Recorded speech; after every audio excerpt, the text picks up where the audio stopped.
David Bowman here. JavaScript's Quirks, understanding the why behind the what.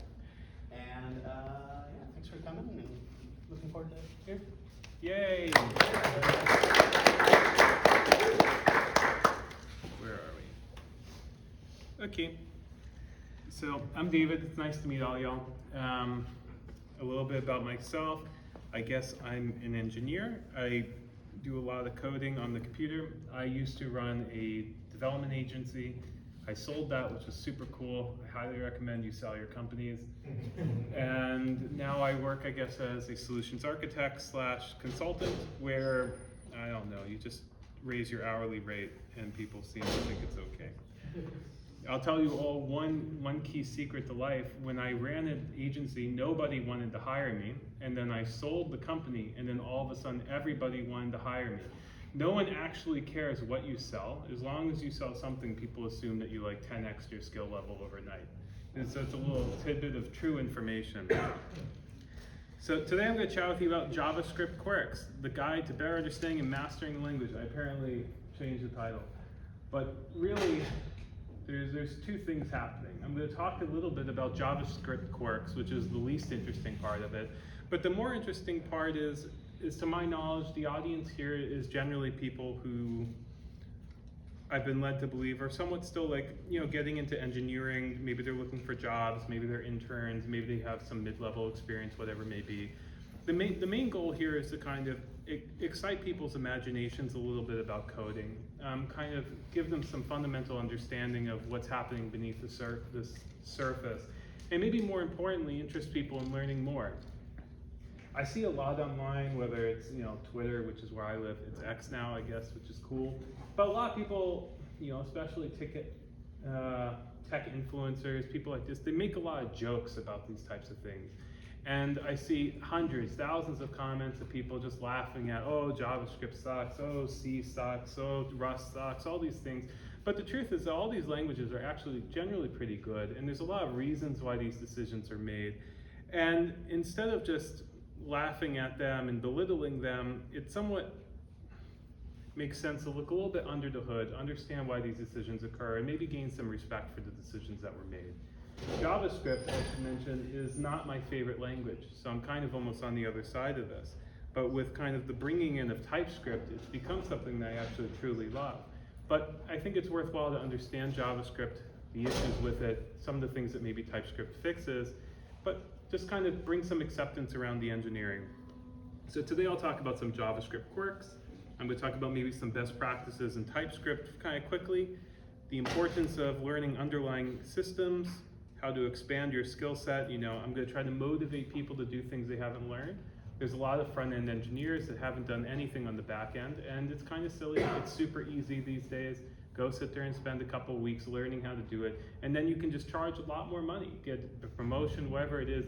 You don't need to be so intimidated. The people that make it seem hard really just have no idea what they're doing. You just, like all things, you sit down and you just read the documentation and you practice until you get it right. And then you can do it. And then I guess there's some type of conclusion. There was a video post I guess a couple weeks ago, Syntax, which is like a podcast. Not my favorite, but I do like the Peloton bike every day. It's how I avoid getting super obese. And I listen to a podcast while I'm on the bike because you can't listen to the people talk on the bike. They're so obnoxious. So I listened to the podcast, and they had a video called 11 Habits of Highly Effective Developers, which basically just tells you some soft skills that are really worth building, like curiosity, practice, discipline, stuff like this. And I think it's worthwhile to take it to heart. This is the type of stuff I roll. I'm like 37. I rolled my eyes at it like 20 years ago. And as I get older, I've come to really respect those qualities in engineers, and almost exclusively becomes the way in which I hire people. If someone is not curious, but they're really good at coding, I really don't want to hire them, because the moment that we come across a problem, and we will, they will fail drastically. So let's just start talking about some JavaScript quirks, and then I'll try to cult-like way get you to code in TypeScript instead. So, would you mind zooming in? Oh, let's zoom in. It's super hard to see. How do I make this little thing go away? There's a button somewhere. There's a button only there when it's big. I surprisingly have terrible hearing. I can't hear people. Command. Okay. Command B. Oh, there it's gone. Very good. So let's figure out. So let's start here. We're going to talk about type coercion. So let's start with type coercion. JavaScript has, oh, by the way, this repo is available on the Discord. Maybe we'll post it to the meetup. So if you ever get really bored or lonely, you can sit there and read it.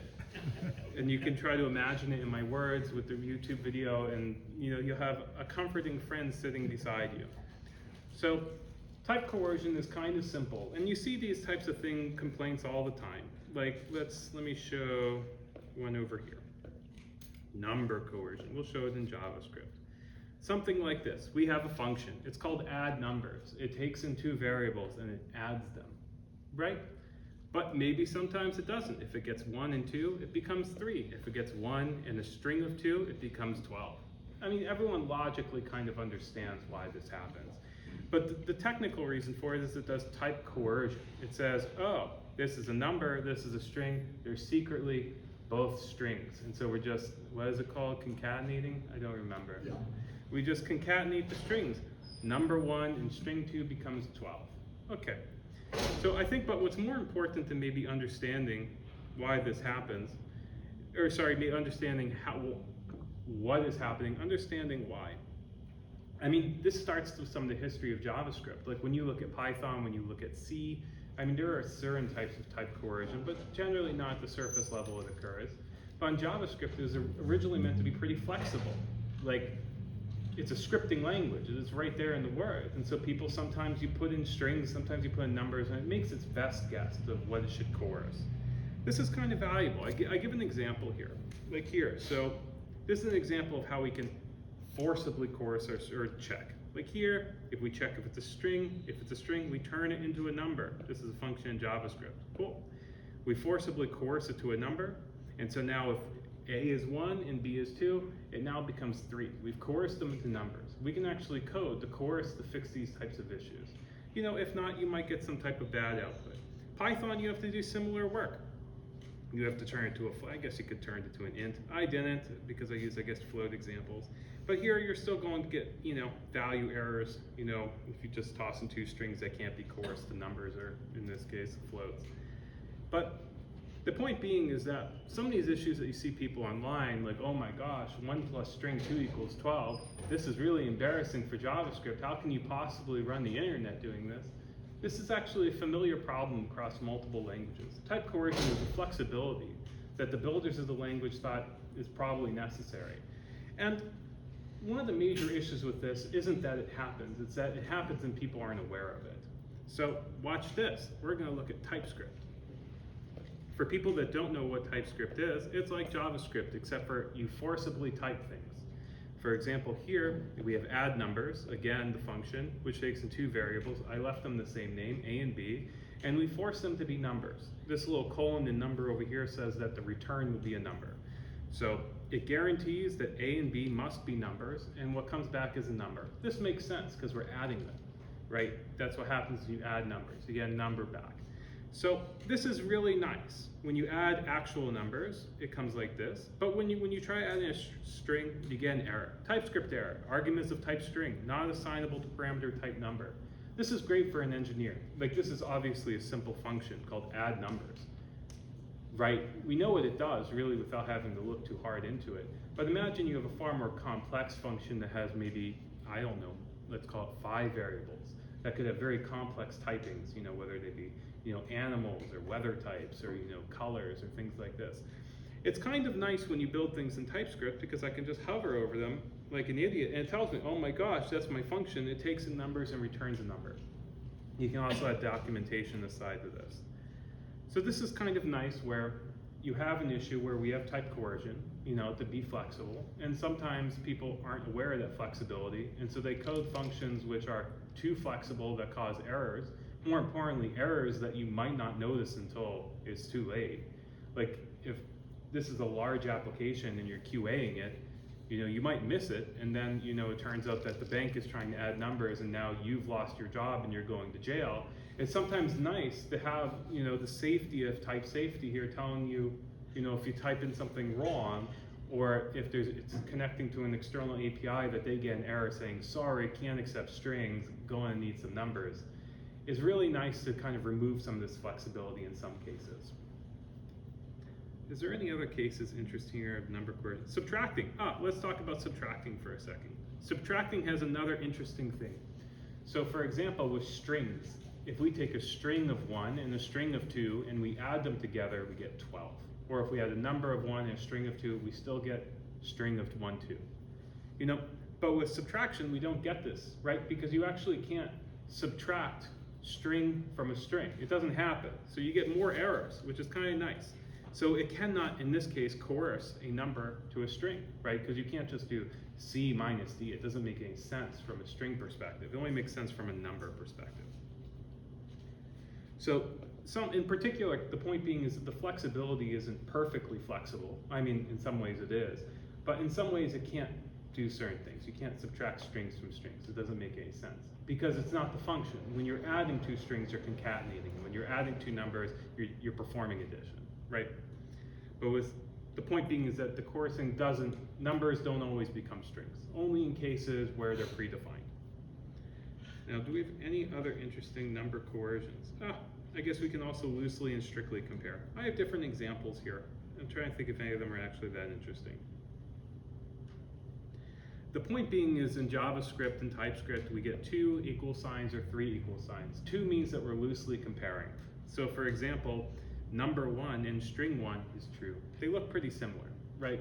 And they're loosely the same. And you have kind of particularly interesting cases. You have null and undefined because they're both coerced to false, right? They become Booleans. These are kind of little interesting nuances. Something to consider. When you have null and undefined, how do I say? Null and undefined are different things. Never are different things. As you start building more complex functions, it's good to always handle your edge cases up top. You know, what happens if something comes in undefined? So what happens if something comes in null? Because in some cases, something null is different than undefined in many cases, actually. And you want to have different functionality for them. It's important to know that sometimes these things look the same to the machine. But when you start strictly comparing, you really just don't have those issues. Everything becomes false. Null is not undefined. 0 is not false. The interesting reason of why this kind of happens, and I'm now thinking that there's some edge cases where null and object, I wonder if they strictly compare true. But we'll get into that later. It's worth checking out later. We'll see. But in all cases, if you just use beautiful TypeScript code, you don't even have to worry. You can just sit there and write statically the types. Loosely compare is A number, B number, and Boolean. And now thinking when you loosely compare, maybe there should be more functionality than there is here, but let's pretend this is good enough. I guess there's not. I guess this would work. And similarly with strictly, we just add an extra equals. Oh, look at that. Well, it's Haskell. That's cool. Zoomed in too much.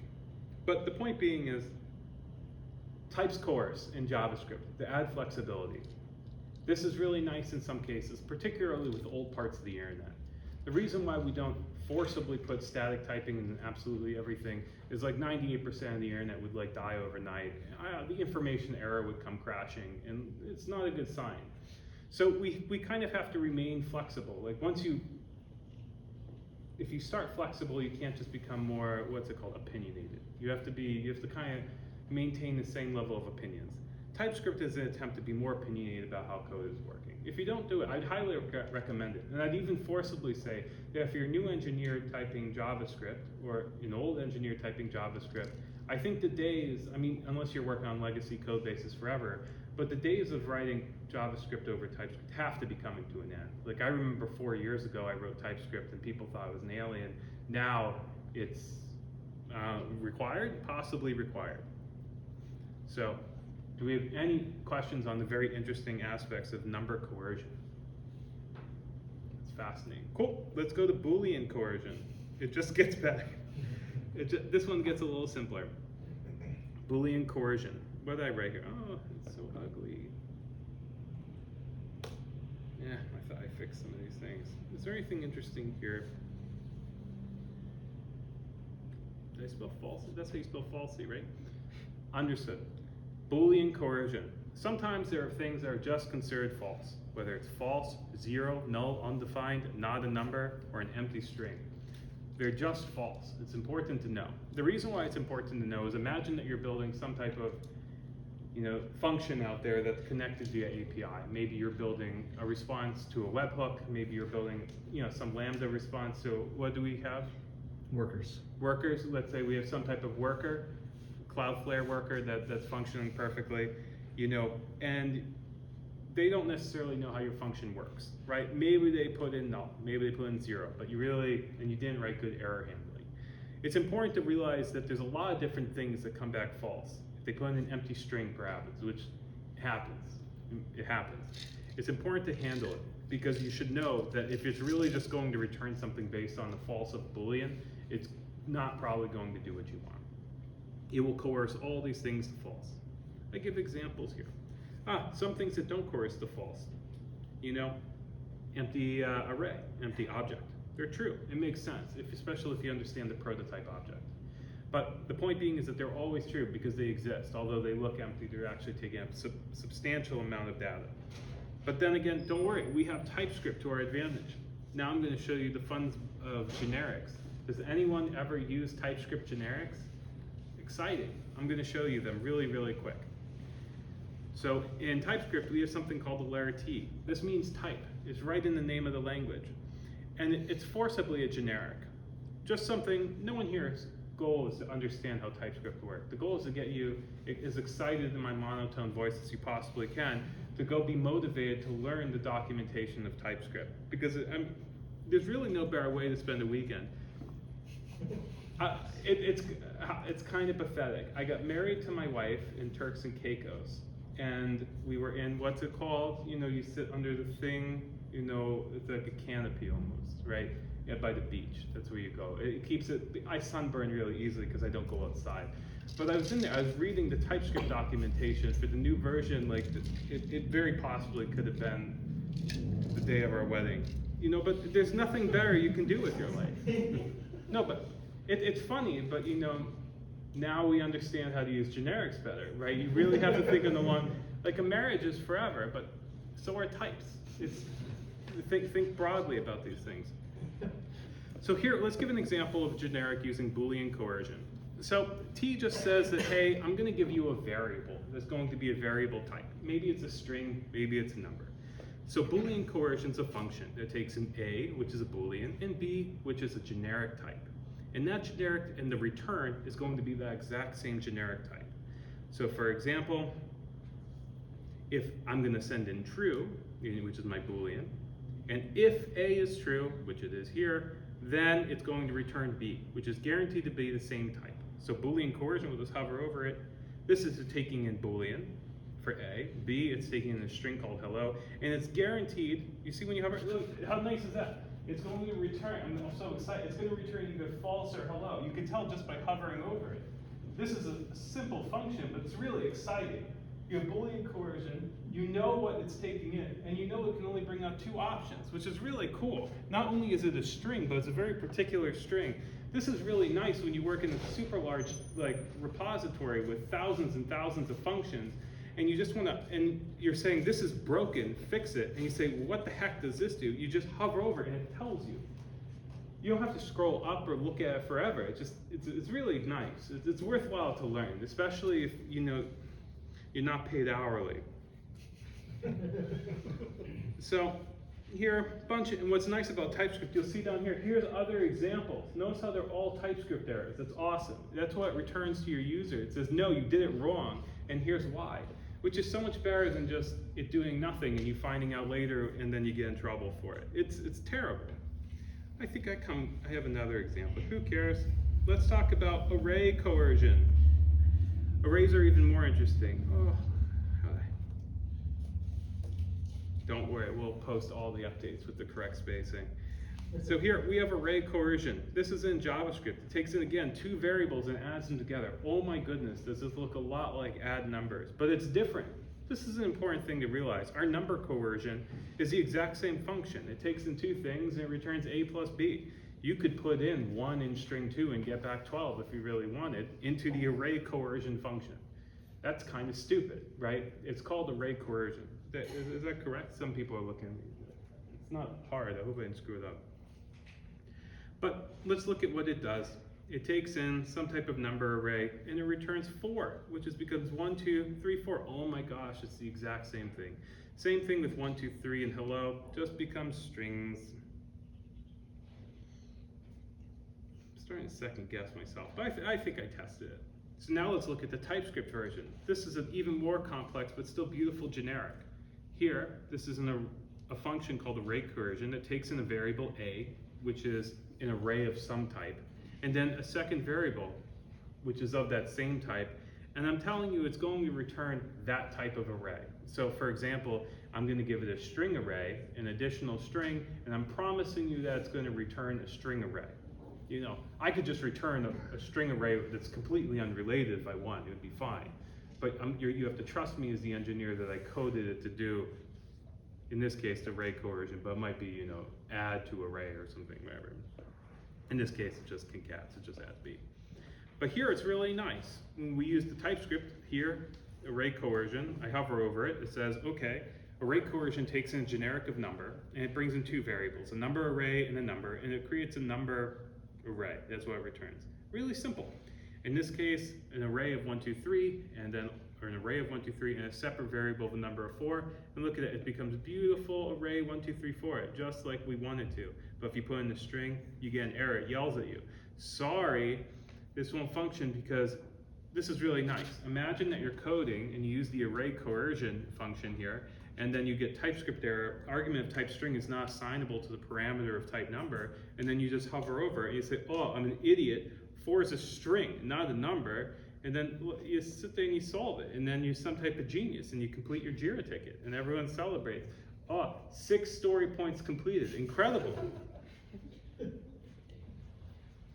there anything else interesting here? No, the rest of it's boring. Oh, here's an interesting thing. You can also do Boolean arrays. I don't think I've ever written one. I don't know what motivated me to write this. Does anybody have any interesting questions on array coercion? What happens when you subtract? It's going to give you the same issue. If it's a string, you're going to say, sorry, this is a string, not an array. It will, by the way, the function here only does concat. Like I would have to probably name my function a little bit better, right? The function here is really should be called concat array or something like that. If I were to add subtract, what would happen? It would probably throw me an error. I don't think you can just, I mean, no, it would just concat it. That's what it would do. It would just lie to you. I don't know. You need to name functions better, but in this example, it's fine. Null coercion, more excitement. Again, function looks exactly the same. Who cares? It's boring. We're moving on. Big ints, no one uses those here. I think I'm kind of done talking about coercion. I feel like I've really gotten all the excitement out of that I possibly could. But the main point about coercion is that it's flexible. It's really nice. You write bad JavaScript code and it works, and which was all JavaScript code 15 years ago. But now we have TypeScript, and everyone should learn it, and you should be motivated to learn it. It's one great reason to get married. And then you can write wonderful code. And I'll tell you one more advantage of TypeScript, which people probably here have an experience with, is if you work with a team of people, meaning not just yourself, it's a miserable experience, right? Because everyone is worse than you. And you have to deal with their terrible code and find a way to make their terrible code work. And it's so frustrating. But if they write beautiful TypeScript code, you can just hover over their functions and tell them why it's bad and tell them how to fix it, as opposed to just hitting your head against the desk until you or the code base breaks. I'm a big believer. I hope I've motivated everyone enthusiastically to learn TypeScript. It's very exciting, and it's also the future, and if you don't learn it, you will probably not have a job. So if the excitement doesn't work, hopefully the fear will, and I mean it earnestly. I'm not joking. Like if you write JavaScript code without TypeScript, don't do it, your days are numbered. Next, scope and hoisting. Sounded very Yiddish. Hoisting, is that how you say the word? Hoisting? Okay, yeah. Very good. Okay, very good. Let's talk about hoisting. It sounds exactly what it is. Something's here and you hoist it up to the top. Some people on Twitter make fun of hoisting. Fortunately, it almost doesn't happen, anymore so much with variables. But today I want to talk to you a little bit about what hoisting is and all the excitement that hoisting can bring. First, let's talk about scope though. Scope is something that exists in every language. For example, we have a function here called function scope var. I named it super well. There's an if statement. Oh, by the way, in case if you're interested and you see how terrible the code is, if you look at my linter file, you'll see that I had to shut off like 1,000 rules just to get it so it didn't show red everywhere. You can't self-compare things. It doesn't make any sense. There's no constant conditions, but if you're looking at this code and saying, oh my goodness, why does not everything have red squiggly lines? If true seems pretty dumb, but it's because I shut off the linter rules because the red is making me feel bad about myself. So here we have function scope var. This is something you should know about the var. Vars are important to understand for really one reason only. We used to only have vars, and so if you use legacy code base, you still have them.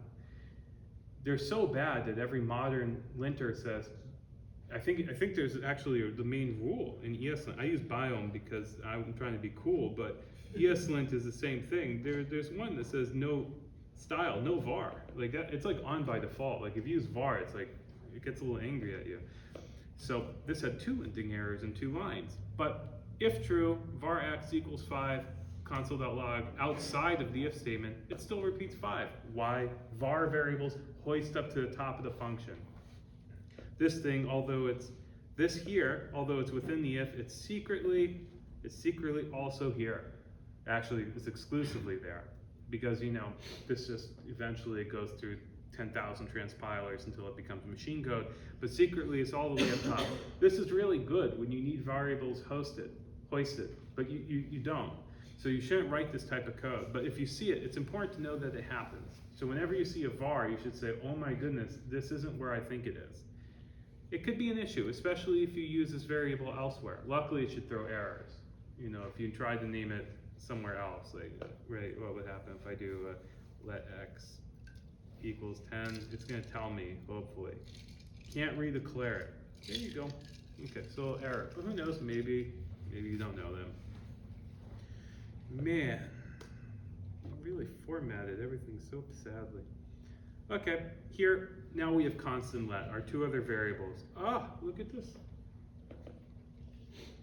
I even fixed it, but my formatter changes my lets to consts if they're not redefined. So I think I just typed bun run apply. This is like my favorite thing. This is a linter that just reformats everything. It doesn't even tell me what it's doing. I just type it and I just like,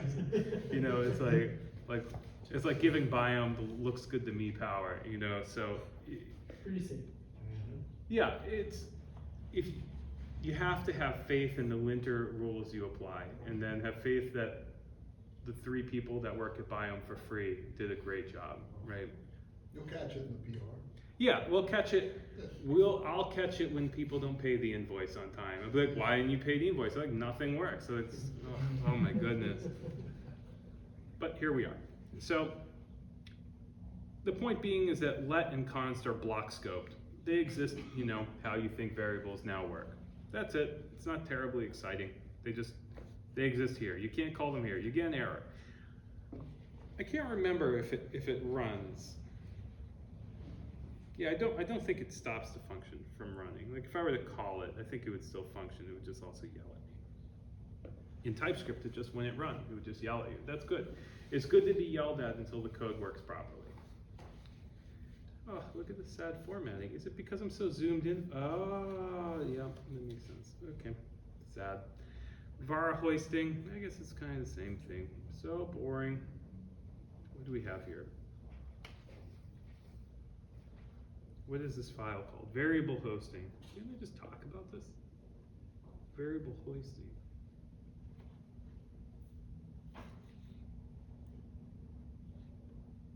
Ignoring this, I don't know why I wrote it. There was something interesting there that escapes my mind. Let's talk about function hoisting. This is even more important. There's 3 different ways to write functions in JavaScript or TypeScript. One is that you use function. This is the preferable, awesome way of writing functions. When I was younger, I used to always try to make my code as short as possible. You should have seen my ternary trees. They were impossible to read, but my goodness, when that PR had the lowest number of green on there, I was like, because you always learn like, oh, less code is better. Code is a liability. Mine particularly was. It was incredibly short and terse, it was impossible to read, and it's bad. Functions are great. It tells you that it's a function right in there. It's super cool. But there's also something where you can define a function using const. This is a complex way. Don't ever do const function and then write function here. This is bad practice, but it does work. The thing that most people do is they use an arrow function, where you define a function as a const. So there's two real options here. There's a function, and then there's const. Function is hoisted to the top. This is why this is important. This is called function declaration. Function declaration will give you an output. Const arrow function, notice how I'm calling it above the function, that's the main point. But the arrow function here will throw an error. Where is it? Cannot access arrow function. So this is kind of important. Whenever you write a function, it's being hoisted to the top. If you use that file, or when it's being used, it's taking up memory. You should just be aware of that. So if you're writing a function that's only maybe used once inside of some type of block, it might be better to consider not allowing that function to hoist. This is from a memory perspective. This is how you get the most points on lead code, which is really important. Like lead code's really dumb because half the numbers just change if you just try again. You just go, submit again, but you get better numbers when you pay the money because then, I don't know, you get faster server speed or something. But just be aware. Writing function is awesome. It tells everyone it's a function. It's so clear. You want to know what it is? Is it a variable? Is it a function? Who knows? You keep reading. But function is super smooth, but you should be aware that they hoist to the top. And if you're writing, the last thing that you want to do is write some type of file, some type of utility file with 100 functions, and then run a massive part of that utility file that hoists everything up to the top. Bad thing. It won't run those functions, but you're now taking up significantly more space than you might think. And God forbid they make API calls, right? Now you're starting to actually be a bit disastrous. The computers are fast. You could do billions of stuff a second, but other people's computers over here are slow. So this is just something interesting to be aware of. I have a question. Yeah. If you change const to var, that will it hoist it? Yes, it will hoist it, but I'm not sure. Can you do an arrow function with a var? You can. It will hoist it. I guarantee it. I don't guarantee. I'm 99% guarantee. Will it hoist with an undefined value at the beginning, or will it hoist with the actual function definition? I'm sorry. What's your question? Well, someone said undefined here. But my question is just that if you use var and you call it over there line 3, oh, I just typed this in, so it's not going to change. We can. That's okay. My question already. What is this? Bun run. Where are we? 02. Oh, bun run. src 02 03. Function expression. Not this one. This is the fun in learning. No. This is a function declaration. Yeah. Arrow function, not function. Okay. There you go. Yeah. The answer That makes sense. was in front of us all along. Alright. So it does not hoist. Good to know. Arrow functions don't hoist. I was wrong. I would have thought they would have. I mean, they hoist when you do var, but because it's a var, the hoisting will be undefined, and then you try to call it undefined value. Yeah, that's a good point. Yeah. The point being is don't use var. Yeah. We'll use it. Next, so understanding hoisting. So the reason why we're kind of talking about this is JavaScript has some, first off, every language has an issue with hoisting that I can think of. It's just important to be aware of it. Be aware of when you write functions. Oh, I was really proud of this one. I found this off the WC3. There's something called the temporal dead zone, the TDZ. I'd never heard of this. accessing these variables before a declaration results in a reference error known as the temporal dead zone. Now, I couldn't tell you exactly what this is, but I know that you don't want anything to do with it, right? Right, so avoid the TDZ for certain. Like, it has almost the same layers as the DMZ. These are dangerous things, right? But the point being is be aware of hoisting. Sometimes you write functions or variables that exist in more places than you think, and they can cause memory issues. It's not usually an issue, but you should be aware. Any exciting other questions on scope and hoisting? Yeah.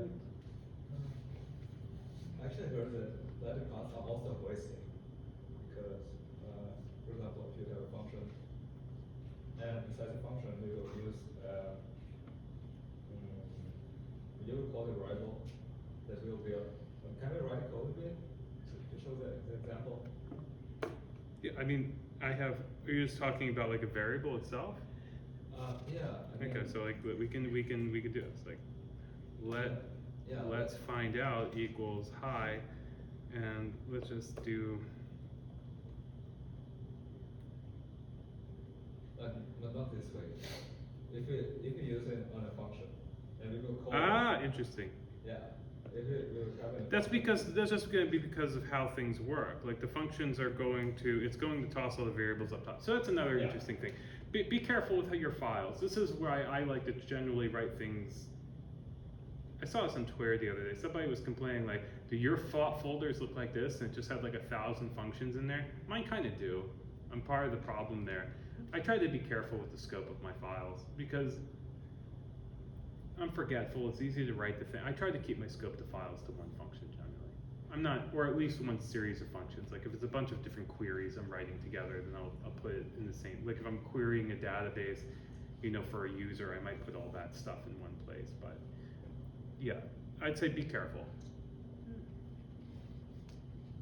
Why do you think the design choice was made to hoist and not go about how other languages are? Yeah, sure. So I kind of write a little bit about this, but it's really just about structure and predictability versus flexibility.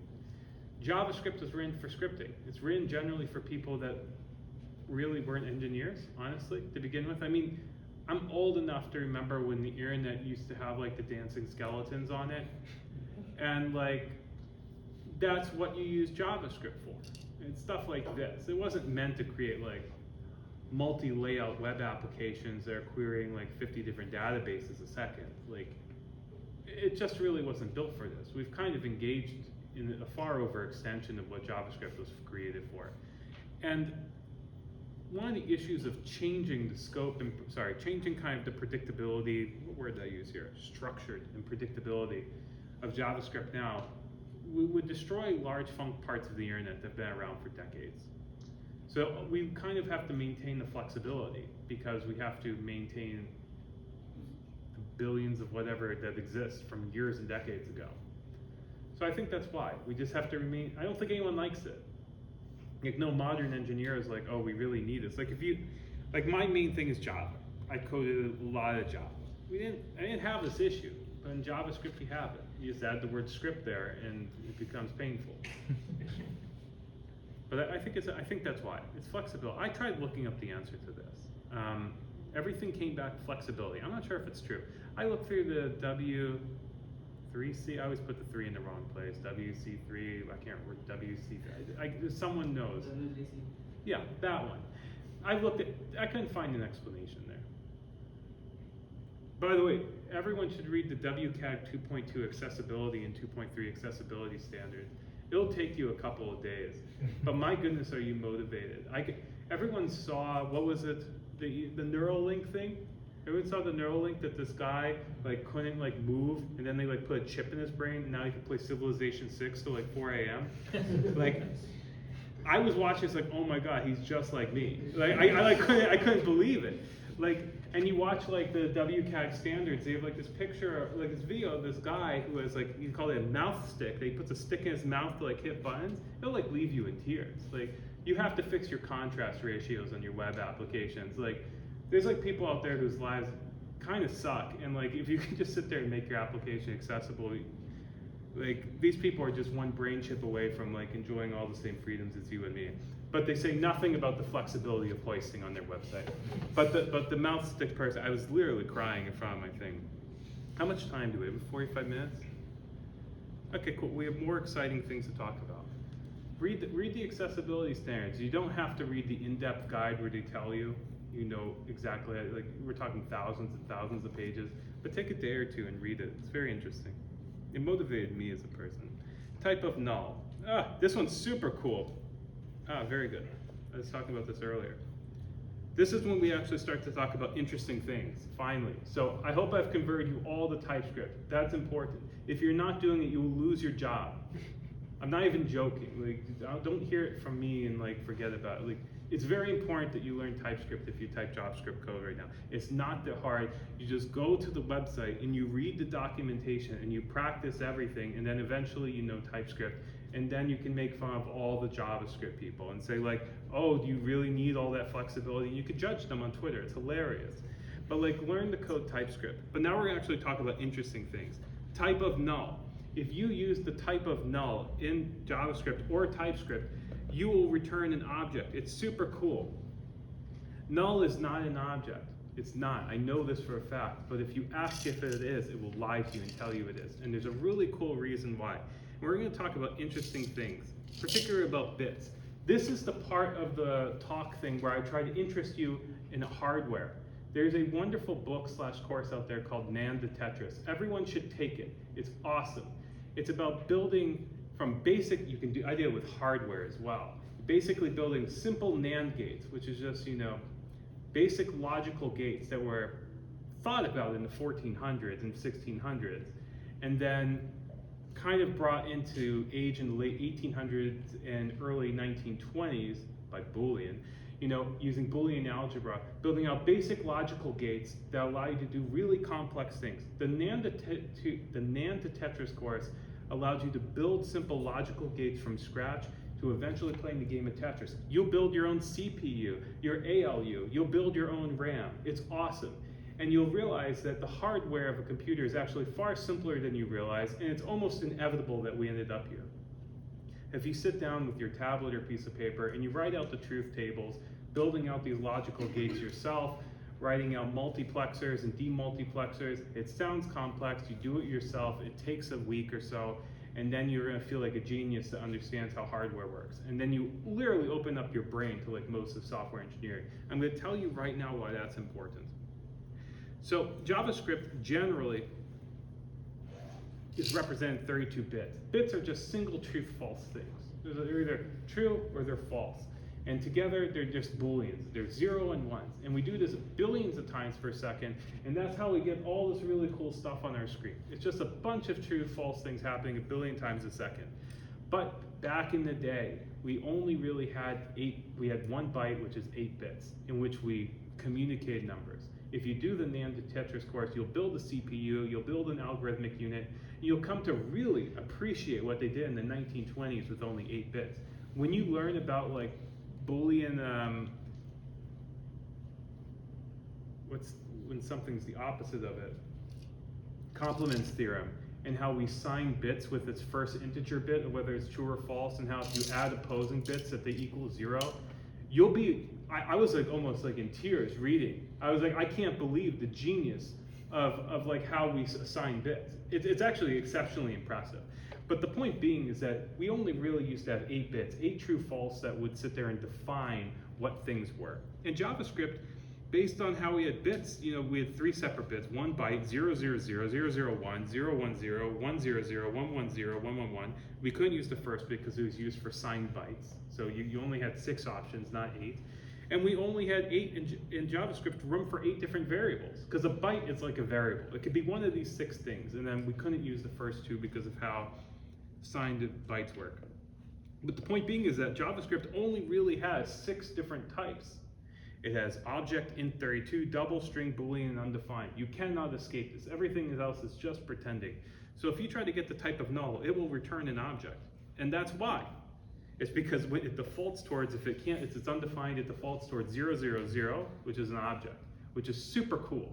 So if you ever sit there and just type into your console trying to figure out what the heck's happening, and you end up in objects and prototype objects, this is why. Everything's secretly an object, because eventually things become undefined or null, and they become part of the unsigned byte 000 object. This is obviously a little bit kind of intense for people that don't use this. But you'll see that people make fun of others on X, like, oh my gosh, JavaScript, null equals object, how is that possible? It's null. There's a really good reason. There was a limitation on architecture in 8-bit byte, in 1 byte 8-bit code of how we could assign values. This is fascinating. Fortunately, you can just do TypeScript, and it doesn't really matter. It knows what an object is, it distills down, but it's very cool, worth thinking about. So, but the point being is, if you type now, you can't really name something is null. It's again a ghost function name, but my linter had shut that off. But if you write a function called is null value, value equals null, look at this, it returns true. It's very interesting. Very interesting. This should, boop. Because it, very interesting. Worth checking out. No one needs to really know this, but it is a quirk of JavaScript to understand that we had limitations based on the hardware and how we can organize things within bytecode, and that this causes problems. So if you see people making fun of it, literally happens in every language. You have the same issue in Python, you have the same issue in C, you have the same issue in Java, you have the same issue in Rust. I don't really know that many other languages. Those are the ones I code in regularly. This is a common problem. Same with not a number. We don't need to talk about it. It's the same issue. This was boring. This one's boring. I don't want to talk about that one. But it's there, and I wrote words here that you can read. But the point being is that there are different types. We only really secretly have 6 in bytecode, and sometimes you'll get the wrong type. This is why we love TypeScript. You have unlimited types. You can make them all your own. And I have no idea how TypeScript's coded. I've never gotten involved in that. I don't really want to. It seems thankless. But it's important to know that one of the values of TypeScript is that secretly you have more types. You can create them. And somehow they make it in a way that it appears correct. Interesting. Null is an object. Wild, right? I mean, certainly not. But how cool is that? To see the limitations of code 30 years ago in 8-byte and 1-byte code, 8-bit code. Very interesting. Now I want to talk about the most exciting one ever. As you can see, we're going to do really fun things. So this is my favorite one. This is the most interesting one. I should have led with it because then everybody would be super enthusiastic still. But you'll sometimes see people write, I have it down here, I actually have this one, as you can see, I used quite a significant of words to try to explain. But here you'll see console.log 0.1 plus 0.2 equals not 3.3. It's kind of, you see this all the time. Like, it's kind of nuts, right? Like, it's not. It's definitely 0.3. Like, I'm like not a mathematical genius. I studied math, but like I know 0.1 plus 0.2 is 0.3. But how is it, somewhat repeating than 4? And this is kind of an interesting nuance. I see this a lot. Like, this is the thing that I see most online about quirk of JavaScript. It's not always this. Maybe it's division, multiple. People get upset, like, how do the banks even run? It's kind of crazy. We're going to explain that too, with floating point precision. But I want to kind of explain how this functions. I know somewhat. I was a little too excited when writing this. I think I overestimated the enthusiasm for this. But variables are stored in 8 bytes, which is 64 bits. That's the way that we assign variables now. The first bit is called a sign bit. This tells if it is positive or negative.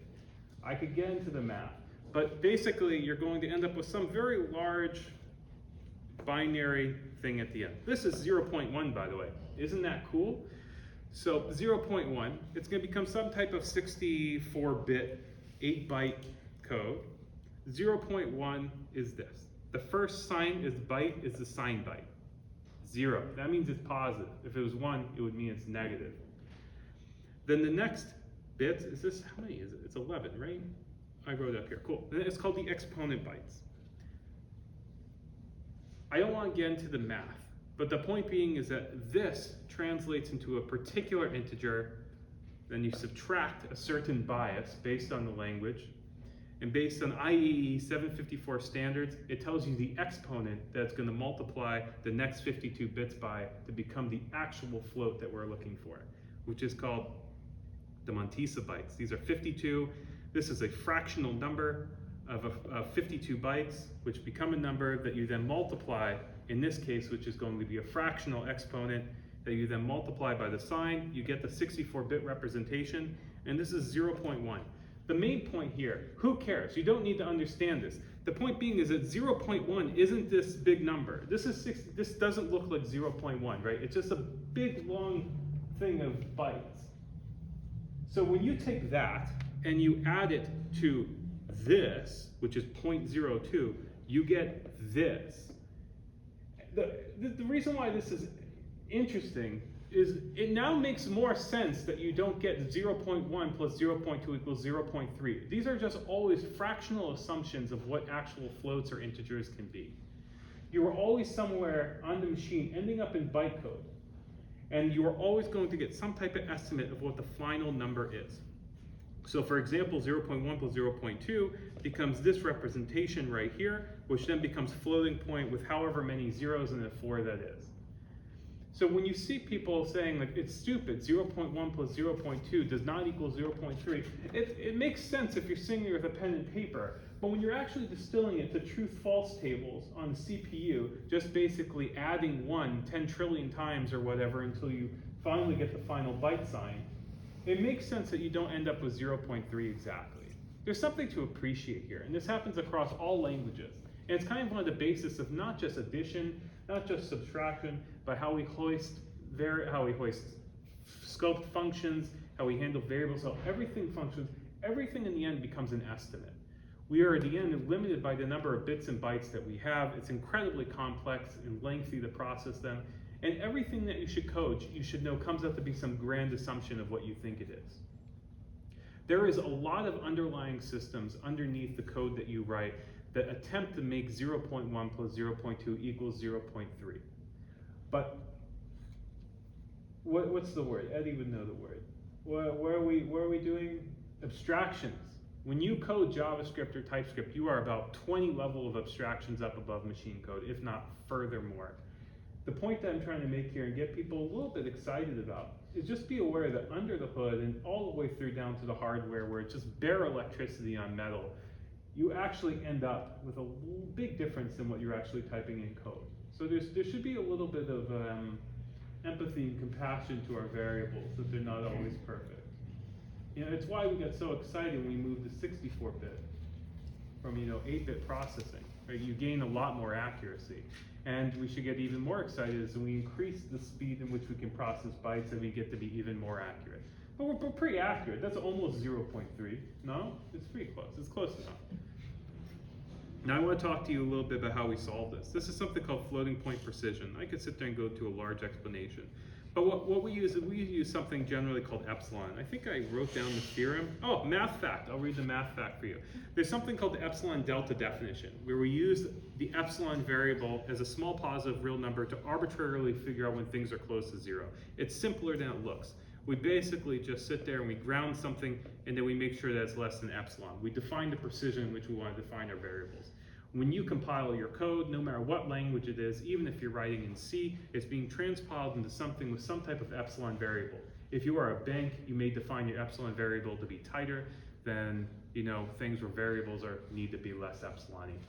But the thing that's kind of interesting to accept here is that your variables, your functions, everything that becomes bytecode eventually just becomes assumptions in which we eventually just round. We are always rounding.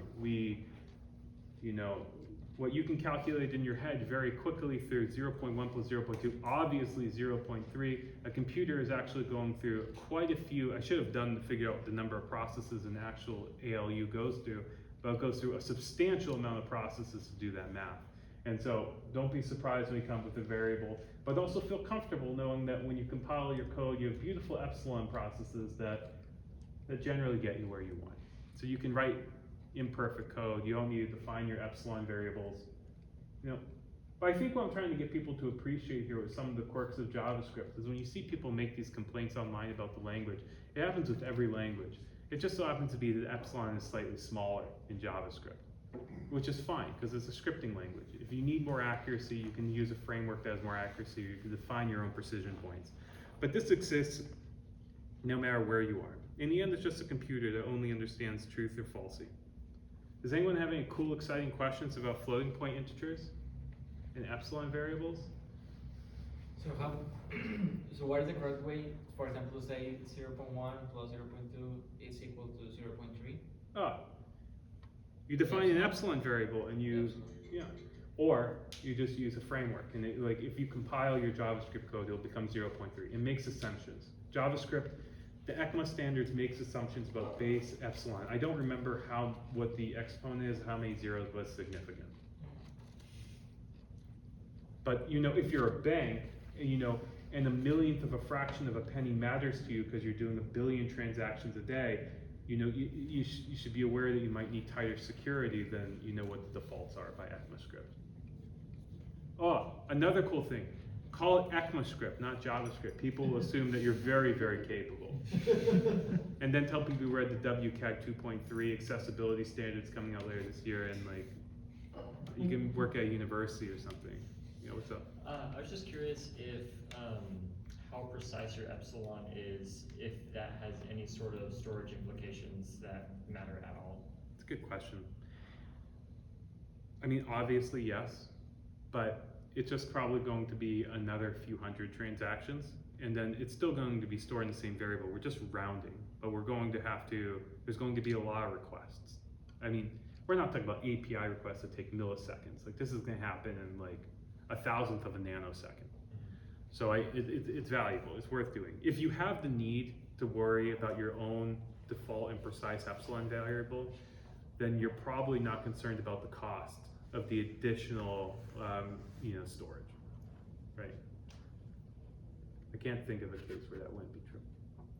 ChatGPT is recommending using, instead of epsilon, which is almost the same, put number, dot epsilon. Oh, is that true? Yeah, apparently. Oh, it's to be capital. Yeah. Ah, But look at this. Isn't the whole reason because JavaScript has a very small epsilon. Oh yeah, there you go. Someone who knows more than I do. I didn't see who said that, but someone over there. No, I didn't express anything. I'm just saying, like, wouldn't it be more dangerous to using number.epsilon? Because you said that JavaScript has a small epsilon. Yeah, who knows? Just test it. If it looks good, you ship it. Like, Another interesting thing that I was thinking is JavaScript is an interpreted language, so why the heck is it using its own epsilon to compute this kind of stuff? Why don't just delegate this to the underlying language that implements the interpreter? I don't know. Because you do 0 plus 0.1 plus 0.2 on C, for example, and it'll get 0. Right? It does it in Zoo. Right? It's very smart. I couldn't tell you. Okay, that's fine. My guess is, again, so like, when I open up my Chrome browser, my JavaScript runs on my browser, right? And if I don't click the update button in the top right, it doesn't let me use my passwords sometimes, and I don't remember them. So I have to update it. And then there's secretly some V8 engine, which, if you find someone who can speak about that, that'd be super cool. But if you found this boring, you're gonna find the V8 engine even more boring. But we don't really have so much control over what JavaScript versions we're running. And so to maintain old JavaScript code, I imagine that it was just a decision that someone made then, and now we can't change it. Similarly with everything else. Where like if you're running in C, like you're defining, you know, your versions on the hardware that you're running in. You're not like opening up and running C from your browser, which is updated almost against your will, right? I had to update my iPhone the other day because it kept like pinging me and it kept bothering me. It's like, if you don't update it, we're just gonna keep bothering you. I already don't like looking at it. So you just click the button eventually, but then all your JavaScript code is broken. It's not good. So I guess that's why, but I don't know for certain. That's because there's a number to epsilon. It's cool. I'm not sure if it's cool, but I like how it used the exponent as a second variable. That seems a little bit more accurate because you're really sitting there and trying to define it by base 10. It's really how many, that's a smarter way of thinking of it. That's cool. Next, prototypes. Is this interesting? Has anyone here ever written a JavaScript class? No way. Everyone here looks so young. So we have things called classes in JavaScript. They look like this. They look like classes in other things. There's a person. It has a constructor where I define things like a name, and then it has functions. It's like functional programming, but worse. Although when you write libraries, you somewhat have to use them, or else. I'm sure there's good reason behind it. Every time I've ran the library, I've ran classes. Maybe it's because it's how I was trained. But classes can also inherit things, like an animal. There's a dog, which is a type of animal, which has extra things. It can bark and speak. That's incredible. But the important thing that you should know is that there's other things. There's other things like arrays and objects, which are also prototypes. They're also classes. And what you should not do is add to your array class. Like for example, there's somewhat careful ways that you can be, but it's dumb. So for example, here I have a dog that extends animals. So my dog has a name, it can make sounds, and now if it speaks, and now I can also give it a bark, because dogs can both speak and bark apparently. What you should not do is add to your prototypical classes of objects or array. It will change every array in your entire repository. So if you say, oh, my array should have a function where it speaks out all the contents of its array, it's now adding this function to God knows how many bazillion arrays you secretly have in your code base. This is one of those JavaScript quirks where just don't do it. So if you ever say, hey, it'd be really cool if all of our arrays had an additional function or all of our objects had a different function that we could call, don't do it. Instead, just create a new class, extend it, toss it in there instead, and add the functionality there. Do not redefine your major prototypes. Everything, it's like the turtles, it's just prototypes all the way down. If you start altering that stuff, nothing will work. You cannot, I gave a whole bunch of reasons here of why not to do it. So there used to be an era, I think, where people would do that a lot. In fact, I think there was a library called Prototype back in jQuery days, where it would just like stuff on a bunch of like almost like jQuery like things onto the native array and object and things like that. And what happened to all those people? They lost their jobs because they were editing the prototypes. Don't do it. But yeah, there was a time where that was like a pattern. It makes sense how you could get excited to do that, but then you live an extra day longer and you realize it's obviously a terrible choice. Okay, is there anything, I give a whole bunch of reasons why not to do it. I mean, I wrote some of this and then I think I had ChatGPT added, so it's pretty good. I mean, I read it over a second time and fixed it. But I typed most of these words myself because I don't really like the way it writes. But I think that's kind of it. I mean, here, what we talk about. Let's go to the summary. We had type coercion. We allow flexibility. We coerce types because we used to code garbage type JavaScript. Now we code beautiful TypeScript that everyone here will learn and become excellent at. We're all very enthusiastic about generic typing. And it only gets more exciting from there. I can't even like, we were supposed to, at some point, someone asked me to give like an 8-hour conversation on TypeScript, like at something, and then no one signed up, so it got canceled. But that's just too bad, because I mean, like today happened, right? You all woke up, and like God willing, you all make it through the day. But like today happened, right? And it could have happened that you learned 8 hours of TypeScript, or it could have happened that other things occurred. You might as well just spend the 8 hours learning TypeScript. But other people, I don't know, they go outside or something. So we talked about type coercion, it's flexible, but we should learn TypeScript, scope and hoisting, just be aware it happens. Maybe I'm not completely 100% some of the rules, but hoisting happens. Define the scope of your variables and your functionality carefully. That's a great t-shirt design, by the way, hoisting. Hoisting happens.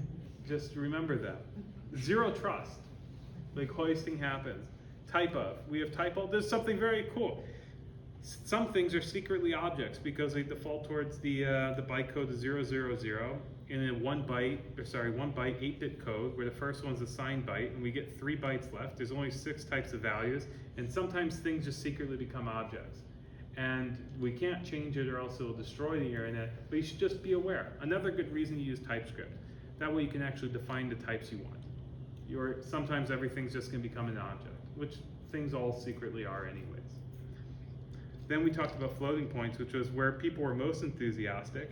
You learned to see the word mantissa. You'd never seen that word before, but now you have. You learned that there's a signed byte, where you multiply this by the exponent byte that you multiply by the mantissa byte that gives you the full 64-bit representation. And now you have a bit of empathy of why math sometimes doesn't work out properly. We only have 62 truth-false values to somehow figure out how to do complex math, and we can understand how we can't represent every single number in human history, no matter how high or low, in 64-bit representation, or at least up to whatever the 2 to the 56 power floating point is. It's tough. I guess it's obviously 56. I never 52. It's got to be 52. Oh, I never really put that together until now.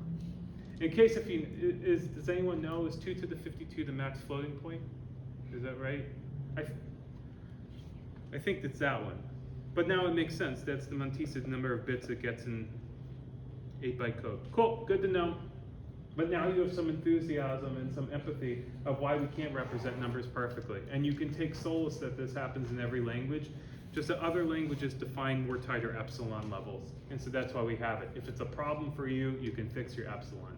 And when you compile your code, it's probably already fixed. And if someone mentions to you it's an issue, they have the money to fix it. And the last thing is prototypes. Don't touch them if they're arrays or objects. Leave them alone. But the overall part of this conversation today is really as follows. I think I want to kind of, just as I led with it, lead with it as well. There's a bunch of interesting things, and Eddie, who is somewhere gone, showed me a repository, which I wish I saw yesterday, of like many, many examples of these types of quirks. But it's important to kind of try to understand where they come from and why these compromises were made. It's deeply fascinating, and eventually distills down to how computers work. And I think that everyone should, while they're doing something boring, listen to this podcast down here and gain some enthusiasm for curiosity around code and how computers function. It's going to be how you develop as an engineer. If the day you stop being curious, it's really over for you, honestly. Like, you're not going to make it unless you already have all the money. Then you made it already. But if you haven't made it and you lose your enthusiasm and curiosity, you're not going to make it. Someone's going to need to carry you to the finish line. Being curious, understanding how this complex stuff works is valuable. It'll teach you incredible things. Out of the 11 habits, what was the most unexpected? Huh? Out of the 11 habits, what was the most unexpected? None. What's the most important? I don't know. I think curiosity is probably the most important one for me. I spent 10 years in graduate school. I love learning. I love learning and teaching myself new things. It's really how I ended up in tech. Is probably more than I like coding. I like learning how things function, and computers are more interesting, I don't know, than mitochondria or something. So at least for me. So we end up here in like software engineering, but the skills that I think the thing that you can really distill from this podcast down here is that the skills that bring success to a lot of areas of life aren't necessarily strictly software engineering. Like naming your variables correctly is empathetic. It means that you know how to communicate and that you care about the other people who might look at your code. Being curious about something says that you're passionate about learning and understanding new things. Tech changes so fast. If you're not curious, it's over for you. Like, you're gonna wake up in 3 years and it's hard. It's real hard. The amount of people that I've hired in my life that were amazing and now they suck are more people than not them. Like, more people are like that than people who keep staying curious. But if you stay curious, you learn new things, you're passionate about it, you literally can't lose. You have a winning hand if you're curious. So stay curious, stay interesting. Oh, and I'm gonna show the NAND to Tetris course. Learn how hardware functions. It'll give you incredible compassion and empathy for the issues of computers. Like, it's also beautiful. Like, if you cry reading NAND to Tetris, like, you know that you're gonna make it. Like, you're gonna be fine. Like, if you don't understand it, it's okay. You can literally just start the paragraph over until you understand it. You can just keep reading it until you do. And if you don't get it, you can ask for help, and then somebody else will tell you. But you actually don't have to give up in life. You can figure out how this stuff works. You can enjoy it, gain great appreciation for it. Oh, and if you don't know the back end, you should learn it. Your days are coming. We're now all full stack engineers. You literally don't have a choice. It's all merged in the thing. There's only one language now, practically. It's over. You have to learn the back end. So you go to documentation, you read it, you practice it, and then you know it. It's easy. At least enough to lie to someone, and then you figure it out while you have to do it. It's not that hard. You have to believe in yourself. I don't think I have anything as fascinating as the bite signs to talk about. Oh, happy coding, never stop learning. The repository will be available to you. You can look through it and you can try to say it with my own monotone voice to really get the most out of it. Or you can read it at your leisure, or if you want, you can just download it and then delete it to feel really good about yourself, like if you really hated it. But it's up to you now at this point. Any questions, thoughts, ideas? Well, it must have been very clear, very clear. Okay, my information, I'm on the Discord or wherever. Just bother me, I don't do anything all day anyways. Okay, take care.